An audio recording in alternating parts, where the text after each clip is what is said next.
Como tem feito todas as semanas, a JMV TV, que em breve terá o seu portal para você acessar notícias, jornais falados, com muitas reportagens, entrevistas, debates, tudo aquilo que disser respeito à região do Médio Vale do Itajaí. Em breve você vai ficar sabendo na JMV TV, um portal de acesso facílimo.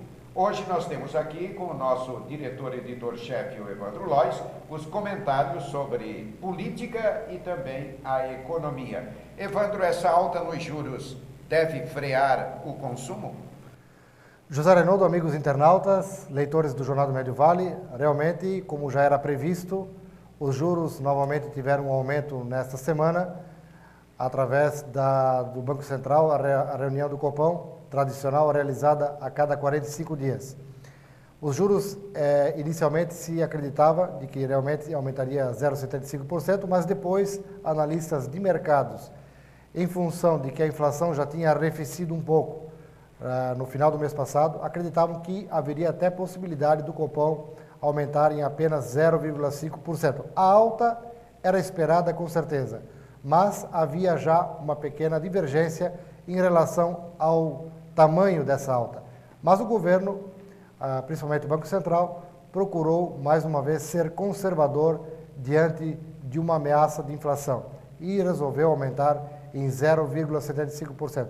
O que significa esse aumento? Significa, evidentemente, de que a economia já chegou no seu topo, ou seja, no auge do seu crescimento. Agora, o governo procura realmente arrefecer esse crescimento e colocá-lo num patamar um pouco mais baixo para que ele convirja com as metas de inflação.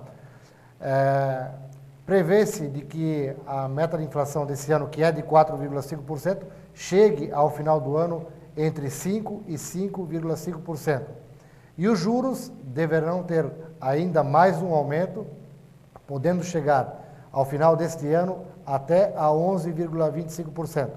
Acredita-se que se a inflação ficar comportada nos próximos meses, poderá ficar talvez até em 10,75% ou 11%, para daí então manter a inflação dentro das metas e procurar já um patamar de queda nos juros mais para frente. É importante, meu caro José Reinaldo, amigos internautas, de que a inflação esteja realmente sob controle, porque não adianta o país voltar a crescimentos como teve no passado e depois esse crescimento gerar inflação e todos os benefícios do crescimento serem abortados com políticas erradas de aumento de juros, enfim. Quer dizer, o ganho salarial, por exemplo, do trabalhador, ele acaba sendo corroído se a inflação for mais alta. Então, vale a pena que o governo faça uma política de juros coerente. Mas sabe-se de que a política brasileira, na economia, ela ainda precisa de ajustes bastante profundos, José Reinaldo, porque nós temos ainda a liderança nos juros mundiais. Ou seja, o Brasil é campeão na taxa de juros real em termos internacionais. E isso é um problema ainda a ser resolvido, porque o país ele procura se desenvolver com inflação baixa, mas precisa resolver a questão dos juros altos, porque o Brasil só terá desenvolvimento sustentável quando tiver uma taxa de juros competitiva, conforme há nos países do primeiro mundo, como na Europa, Estados Unidos e também os países da Ásia. Nos últimos dias, Evandro, o presidente Luiz Inácio, num discurso que pronunciou e foi divulgado por todo o país, ele se mostrou preocupado com o grande número de estrangeiros vindos da Ásia, da Europa, da Austrália, da Nova Zelândia, que estão adquirindo terras no Brasil para produzir alimentos. O presidente Luiz Inácio foi até enfático. Ele disse que venham os empresários, montem, instalem indústrias, comprem indústrias, mas temos que ficar preocupados quando eles começam a comprar terras, principalmente no Brasil Central. Com relação ao Brasil Central, em meados dos anos 90, estive na capital do Tocantins, Palmas, e constatei lá, José Reinaldo, de que o hectare de terra, naquela época, claro, mudou esse patamar hoje, mas naquela época um hectare de terra estava por R$50. Exato. Acredita-se que hoje um hectare de terra no Tocantins, em algumas regiões lá, claro, algumas regiões têm dificuldades inclusive de acesso, mas ele está em aproximadamente 250 ou até R$ 500, o que é, para padrões internacionais, um preço bastante barato.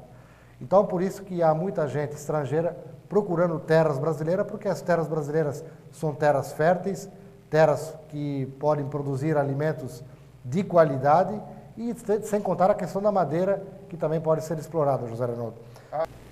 Uma candidatura a presidente da República terá um movimento de R$ 200 milhões. Uma candidatura de quem já é deputado federal, ele tem um gasto previsto de R$ 4 milhões. O candidato a deputado federal que não é conhecido tem uma projeção, segundo o Ney Figueiredo, de R$ 10 bilhões. Fabuloso, né, Evandro? É um movimento, né, Zé? E vale lembrar o seguinte, que o candidato, depois de eleito, nos 4 anos de mandato, não vai conseguir arrecadar esse volume de dinheiro para pagar essa campanha. Exatamente. Então, quer dizer, claro que tem que ter patrocínio, tem que ter outras movimentações, mas por isso que os eleitores precisam ficar atentos para ver quem está patrocinando esses candidatos e quais as plataformas de campanha dos candidatos, porque quando um candidato já vem comprometido com algum grupo ou com algum segmento, ele, é claro, vai ter que responder a esse segmento posteriormente, quando estiver na sua atuação parlamentar. Mas falando ainda em economia, José Reinaldo, nós tivemos a informação agora, recente, de que o fim da isenção fiscal para veículos e também para eletroeletrônicos, que ocorreu agora no final do mês de maio, ela praticamente não freou a economia e as indústrias continuam produzindo a todo vapor. Inclusive a questão do emprego manteve-se em alta para esses setores da economia. Então, quer dizer, a economia realmente está aquecida, parece que houve uma franca recuperação em função até desses benefícios fiscais que foram dados pelo governo ainda no final de 2008, quando estourou a crise nos Estados Unidos. Evandro, política partidária, a expectativa em Santa Catarina são as convenções estaduais, né, Evandro? Exatamente. Agora, a partir de ontem, começou o prazo regulamentar para que os partidos realizem as convenções estaduais e as convenções nacionais para definirem os candidatos à presidência da República, vice-presidência, coligações, governador, vice-governador, senador, deputados federais e deputados estaduais. As movimentações são bastante amplas em todos os partidos, mas aqui em Santa Catarina, por exemplo, temos uma perspectiva de que haverão mais do que 3 candidatos ao governo do estado vindo dos partidos grandes, sem contar os partidos pequenos. Então, acredita-se, José Reinaldo, de que teremos aqui como candidatos Ângela Min, Eduardo Pinho Moreira, Raimundo Colombo e também, é provável, Ideli Salvati. Teríamos essas candidaturas disputando o primeiro turno e no segundo turno, então, estariam se reaglutinando em composições para governar posteriormente. Falando com analistas políticos aqui no estado, Evandro, você sabe que em alguns presídios do estado, os presos que ainda não tiveram a condenação transitada e julgada, eles poderão votar nas eleições de 3 de outubro. A pergunta que se faz é o seguinte: como os candidatos vão fazer campanha no interior de presídios e o que vão prometer aos presos? Nós temos em Santa Catarina pouco mais de 7 mil vagas, temos 14 mil presos, 2 presos por cada vaga, e fora da prisão temos 19 mil. Isso aí.